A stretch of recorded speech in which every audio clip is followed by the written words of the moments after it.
stage from the Scholar Gladiatoria Historical Martial Arts Club, Matt Easton, and Lucy and Stephen. Give it up for them, guys! Woo!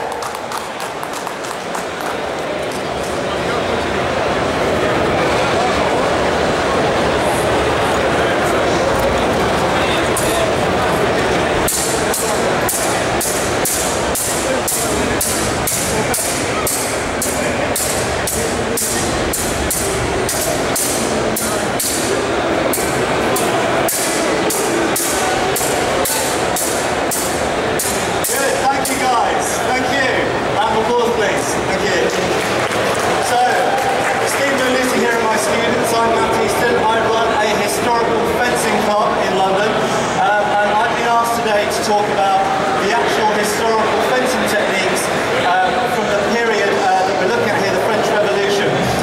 So, in the French Revolution, there were three main types of sword that were used. There was the small sword, that is the gentleman's sidearm that he wore about town.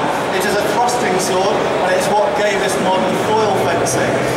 There was the hanger, that is a short sword. You might know it also as a cutlass. These were used often by sailors, and they were the common sidearm of the common soldiery, who their main weapon would be a musket and a bayonet. So the hanger was really a backup weapon. However, one of the really popular weapons of the time was the sabre, and that's what you've just seen used here, which we're going to look at some principles of the use of the sabre. This is not choreographed fighting, this is not stage fighting. So what you're used to seeing in movies and TV series are pre-prepared moves done in a very theatrical way. And I'm going to show you how that differs to what we do in historical fencing. In historical fencing, we are training to hit each other. We're training as if we had to use swords tomorrow to defend our lives and to take someone else's.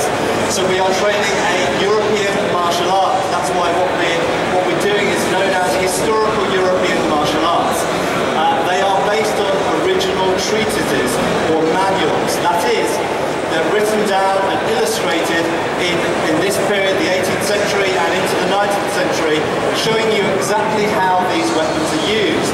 They describe every facet of the fighting art, from managing distance in a fight, to how to attack, the different cuts, the different thrusts, how to defend yourself with different types of parry, and of course, other fighting techniques which you don't see in modern fencing. For example, grappling, disarming, kicking, eye gouging, throwing people on the ground, and all of these sorts of things. And we will look at a few of those at the very end of this presentation. So what we're going to start off, what I'm essentially going to do is give you a mini condensed lesson in the use of the sabre.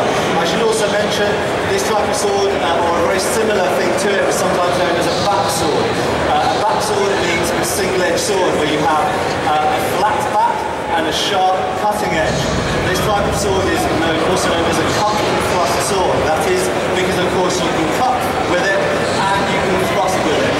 A small sword or a foil, as seen in modern Olympic fencing, you can only use the point of it. This weapon is very different to the modern fencing sabre, okay? So while they have the same name, this is what we call a military sabre or a gymnasium sabre. It is the same weight as a real sword. It weighs 2 pounds.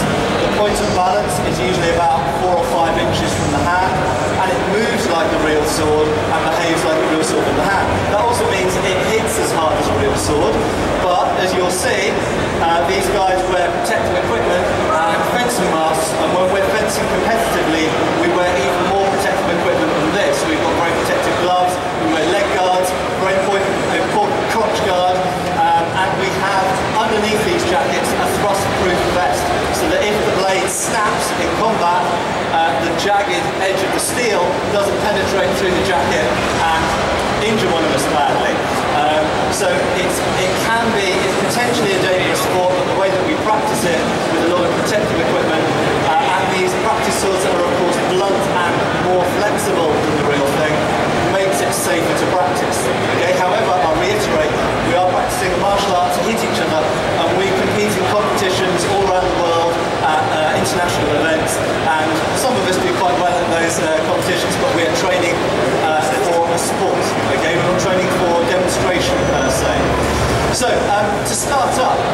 to show is how we stand. Okay, so the basic stance in Sabre, if I just get my two assistants to copy me, is with the feet at right angles. Your front toe always points towards what you're aiming at. Both knees are bent, so your legs are loaded. You're ready to quickly move in either direction as needed. Okay, equally, you can turn around quickly. We do not fight on a piste or a straight line as modern fencing sport does. Modern sport fencing, we can turn directions and turn around as we like. And equally, we have to be ready for someone who grapples with us or tries to knock us over and things like this. So, knees bent, feet at right angles, good stable position. Then we take our spare hand, which in this case we're all right-handed, so is our left hand, and we either put it on our rear hip or behind our back. This is not to look like a dandy or look fancy, although it may have that effect as well. It's actually to increase our balance. You think about an extended weapon on this side, you need something to balance it on this side. Okay, so what we do is we take our arm and we stick it behind our body. This also has the benefit of bringing this shoulder back, which makes you a more narrow target to the opponent. Okay, if I stood like this, I'm very square on and I'm a nice big target for their thrusts or cuts. By turning the body sideways, I make myself into a smaller target. Incidentally, it also helps you from stopping hitting your own arm, because this movement, known as a moulinette, it powers the cut. In modern sport fencing, there's no need to do that, because all you need to do is tap the opponent. But we're aiming to cut through them, okay? We're aiming to cut into their body, or to remove fingers or parts of their limbs, okay? So you must give power to the blow. When you move the sword in a circle, you'll notice it comes close to the body, whichever side it moves. If you have your hand out here, this is what happens, okay? You hit your own hand, which is quite embarrassing and potentially very painful. Okay, so we're in this position, your arm's nicely back here. This is the guard position, okay? Why do we stand like this? Because if you look at the guard of my sword, as you can see me, if you were my opponent, my sword arm is now behind my hilt, behind the hilt of my weapon, and the blade is diagonally across my body, the point about level with my hip. This means that my whole weapon is in front of my body protecting me, my sword arm is protected, and my point is extended so that I can easily give a thrust from there. Okay, so you can relax your arms for a second. So, next up, how do you attack from here? There are essentially 6 cuts. Okay, we've got number 1, number 2, number 3, number 4, number 5, number 6. Okay, these numbers are taken from British sabre fencing manuals from 1798 right the way through to the First World War. Okay, and these numbers for the cuts are very useful if you want to refer to a certain cut. If you're training and you say to someone, give me a number 1, then they know exactly what you're talking about. Okay, so it's very useful numbering the cuts like that. So a way of remembering it is that the odd numbers always come from the right and the even numbers always come from the left. Okay, so you've got 1, 2, 3, 4, 5, 6, and that was given in the motion of what I referred to before, which is a moulinette. Moulinette is French for little windmill, because it moves in circles like a windmill. So, you've seen the 6 cuts. We're now going to look at the 2 thrusts. There is I'll just move backwards a bit. There is a thrust given with the hand in this same position, and you push it forward with a lunge. That's thrust number 1. And changing it around to this side, that's thrust number 2. Okay, protecting the inside or outside. I'll show to you why that's important in a minute. You'll also notice there I did something called a lunge. The lunge is a specific fencing footwear which involves extending the right foot forward whilst pushing with the left foot. Without the sword, it looks like that. It's lunges like you would do in an exercise, okay, like in aerobics or whatever. The reason for the lunge is this. I'll just borrow Stephen for a second. So, if you just stand with your weapon down, if I'm going to want to hit Stephen and he doesn't want to be hit, again, he's got a weapon, he's quite dangerous to me. I don't walk up to him and then hit him when I get into distance to hit him, because that's very dangerous for me. So there's this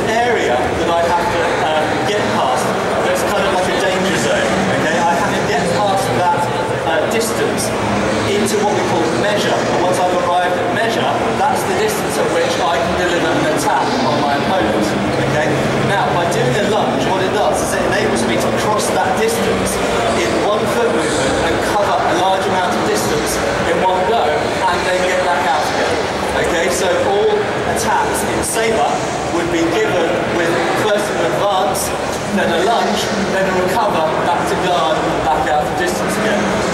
And it's very important to recover back to guard. Why? Because people don't drop down dead when you hit them once, usually. Sometimes they do, and that's great if that happens.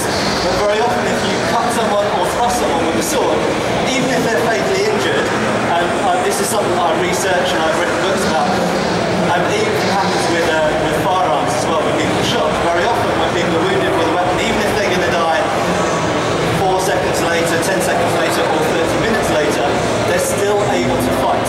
Okay, so it's very important that after you hit your opponent, you get back onto guard again and protect yourself, because they will try and hit you back. Okay, so a very simple technique from here. What I'm going to show is a number one cut. Stephen will carry what we call cream, and then respond with no foot movement with what we call a riposte. That riposte is the answering counter attack. Number one me, as I defend and go out. So if we're both on guard, I come in onto the edge, onto the cusp of distance whereby I know I can reach him with one lunge step. I cut at his head, he defends. He cuts at my head as I come out. I put my sword in the way to protect me and come back out to distance again. So in and out again. Okay, so this is what you see here. Is it's almost like we're taking turns, and that's what you saw at the very beginning. If you were here at the beginning, these guys were doing a rally. They were doing they weren't putting on a display of what an actual fight looks like. What they were doing is taking turns at giving attacks and giving ripostes. So I'll just ask you guys to put your masks on, and we'll show a demonstration of what that looks like. So remember, what they're doing here is they're taking turns to, you'll notice that they're taking turns to lunge with an attack, then recover with a guard. Lunge with an attack, recover with a guard. So they're actually doing a cooperative drill. It's like if you were doing a warming up tennis rally and you're just trying to keep the ball going, okay? If they do miss a shot, and of course it happens sometimes, because this is not choreographed, not rehearsed, they don't know what's coming in. They just keep going. Okay, so if one of them misses a parry, or misses a hit, and gets hit, that's in this case, then they just carry on. In fact, in this drill, what we've done is we've limited the numbers of cuts. They're only doing 1, 2, 5, and 6 cuts, and they're not doing leg attacks. That's simply to make it simpler for this demonstration. As soon as you introduce leg attacks, it gets a little more complicated. Good, okay, thank you guys. Good, so you can take the glasses off. It's very hot under these lights, by the way, so I'm letting you get their glasses off as quickly as possible. So you get an idea there, it's almost like they're taking turns, okay? And that's what we call parry riposte system. Lunge, recover, lunge, recover. And that really characterises the type of fencing that you get in this period that we're looking at, that being the French Revolution. So the 18th century style of fencing was the lunge and recover, parry and riposte system. You see that in small sword, which is the thrusting sword. You see it in back sword, which is the basket tilted sword, like a high broadsword. And you see it in sabre as well. They use essentially the same theory for each of those weapons, even though the weapons have different characteristics. Okay, so what we're going to look at now are a few different parries of different attacks. So I've got Lucy this time. So if we come into the engage, so if Lucy gives me a number 1, a very simple option I've got from here is to just simply move my hand over to what we call the inside line. This is my inside line, that's my outside line. And I always parry, you'll notice, with the fork of the sword. That's because this is the mechanically strongest part of the weapon to parry with. Never try and catch a parry up here because it's a lever. Okay, she's now got lots of leverage against me, and my parry can collapse and I'll get hit. Okay, so instead I always try and parry with my fork. Okay, from there I've got various riposte options. However, if she gives the same attack, I've got another option. I can parry point up. So you essentially, in most parrying situations with the sabre or backsword, you've got an option of parrying point up or point down. The very general difference between them being that point down is generally a more surefire defence. It's a stronger parry, and it's usually quicker to get in place. And incidentally, if your weapon's already point down, if someone attacks your leg, you can drop it down very easily. If you're standing point up and someone attacks your leg, you have to invert the sword, which takes a longer amount of time. So point down is generally speaking better in defence, but point up is better for riposte. That is, for once you parry, it gives you more options to follow up from there.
inside leg there, it doesn't matter whether it's inside or outside. You'll notice there's in man's build, there is a certain amount of geometry, okay? And the fact is your weapon is attached to your arm, is attached to your shoulder. That means you can always reach furthest things that are at shoulder height than things that are at leg height. So an option that's always available to me when someone attacks my leg is to do what's called a slip. That is to move that front leg back a few inches and hit the person in the face or chest at the same time. Equally, I could attack their sword arm. So one of the best things you can do when someone does attack your leg is to slip that front leg and hit them in the head or chest. And this of course can be a killing blow to him, and I haven't needed to parry. And this is what's known as a single time defence. That is as opposed to 2 times. So before, when I went parry and riposte, that's 2 times or 2 tempos. When someone attacks me and I simply move my body out of the way and hit them in the same time, that's known as single tempo, or single time. Okay. There is, however, another option if someone attacks you at the leg, and that is very simply to parry it. Okay. You might say, why would you want to do that? Well, because in any type of swordplay, any type of fencing, and I should emphasise that fencing can be applied to any weapons. It doesn't only mean modern Olympic fencing. You can have bayonet fencing, spear fencing, longsword fencing, it doesn't matter. If someone is always doing the same thing, they become very easy to deceive. Okay? So in any type of fencing, we have what's called feints. Okay? A feint is a false attack followed by a real attack. So, for example, I pretend to do a number 1. Then I really do a number 2, okay? And this is what I'm not of. If we show it from a different angle, you go there. Okay. So what I do is I make a false attack with my hand and sword. Notice I haven't launched yet. Then when he reacts in the correct way, I now put the foot in, take his sword arm out, and then come out again whilst under defence. So I didn't commit my body to distance until I knew there was an opening to do so. If someone attacks the leg and always responds with a slip, okay, there's something you can do against them, and that is this. You pretend to attack to their leg as they go for the single time attack at the head, okay? You lunge with, this time, with a defence, okay? And that enables you to get into distance, whereby you can do a number of things, including grappling the person's sword or just hitting them from there, okay? So we've looked at lunge and recover, parry and repulse. We've looked at the fact that most Sabre and backsword is based on a 2-time system, and we've also looked at some single-time options you can do, and we've touched on the subject of feints. Okay, what I'm going to do to finish off is I'm just going to show, and I hinted at it there, that sword fighting, real fencing, as opposed to modern sport fencing, is not only about using the sword, it's about using all of your body. Okay? So a very simple example for a Lucy, no masters needed for this. Okay, so if Lucy gives me a number 1, and when I parry, I move slightly offline. That now means if I bring this spare hand I've got here, because I've got 2 hands, so I may as well use it. If I bring my spare hand up here, I can actually push a weapon away. Remember what I spoke about leverage? If someone's got their arm extended and a heavy weight attached to the end of it, if you apply force to it there with a palm strike, it knocks their weapon wide. Okay? So an example of what you can do is a person strikes at you, you move slightly offline, as the left hand comes up, you knock their hand wide, bam, straight to the sword arm. Okay? You disable the sword arm, the person's as good as dead because they can't defend themselves. Okay? Another example, and this is the similar, comes from a similar beginning. The person attacks with a number 1, you move offline. From here, instead of hitting the hand, you grab the wrist. Okay, once you grab the wrist, you can actually pull the person off balance and use your pommel end to smash their nose in repeatedly. This is very useful if you want to subdue a person. If they attack you, you don't really want a real fight, you don't want to kill them, you don't want to have to go to court, but you really want to pummel them to the ground. And that's where the expression pummel comes from, is the use of your pommel on your sword. Okay, another one. So here, I want Lucy to give me a number 2, that is a cut to that side. As I parry point up, I also move to the outside here. Now, this gives me access to the outside of her hand. Okay, once you grab the outside of the hand, it's very easy again to pull and present the point onto the person. So I'll show that again. So, move to the outside, go for the wrist, and you can keep opposition to their sword and thrust them through the body and keep hold of their sword. Okay, because if you let go, then they'll try and hit you at that point. Variation on this again. Stephen gives me a number 2. I move to the outside here with a deeper step this time. I go with my left hand, take the wrist. Now what I do is I actually take their own sword in towards them, and you can lock it in. There we go. Okay, so I've got my edge against their neck, their blade is against their body. I can push their arm up and ask them to salute. And you'll notice the blades are in a nice scissors around his neck there. Okay, equally from this position, you can, if we go back to the sword forward, there we go, you can attempt what's known as a disarm. Okay, you take the sword around in a circle, there we go, it will drop out of his hand, because everybody's hand joins where the index finger and the thumb meet. If you have a person who's holding an object and you want to get it out of their hand, always push it towards where the thumb and the finger meet. Okay, it's just the same principle. And the final one, I'll demonstrate with Stephen because he's more similar to my size. So again, this is moving to the outside. So number 2 to the outside. This time I'm going to move in really deep. I'm going to do what's called an elbow push into his elbow here, step through, and I can go for a hip throw. Okay? So if you want to put a person on the ground for some reason, then you can do. Okay, thank you very much. I have been Matt Easton. I have cards. If you're interested, I run a club in West London with weekly classes, and you're very welcome to come and visit me. Thank you very much.